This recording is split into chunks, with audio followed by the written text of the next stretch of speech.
നീ ഇതിന് കൂട്ടിക്കൊന്ന് ഞാൻ കരുതിയില്ല. യൂട്യൂബ് ലോനപ്പ ഒരു മര്യാദ വേണ്ടേ?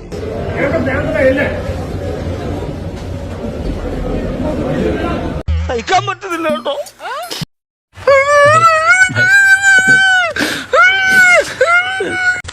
ഞാനും കൊടുക്കില്ല ഇനി വണ്ടിയിലേക്കില്ല. ഇവരുടെ തിയേറ്ററിലേക്ക് ആർക്ക് വരണം? ഇനിയിപ്പോ വല്ല മീൻ കച്ചവടത്തിനും പോവാൻ മുതലാളി. ശാന്തമായിട്ട് റിവ്യൂ എടുക്കുന്നു. ഇവിടെ തിയേറ്റർ റിവ്യൂ തുടങ്ങിയ ആളെ ഞാൻ കേരളത്തിലാണ്. ഓൺലൈൻ മീഡിയ പൊങ്ങിയത് എന്നിലൂടെയാണ്. ഓൺലൈൻ മീഡിയ പൊങ്ങിയത് എന്നിലൂടെയാണ്. ഈ തിയേറ്റർ ഫേമസ് ആയിട്ട് എന്നിലൂടെയാണ്. എന്നിട്ട് ഇപ്പൊ എന്നെ വേണ്ട, ഞാൻ ഭ്രാന്തനായി.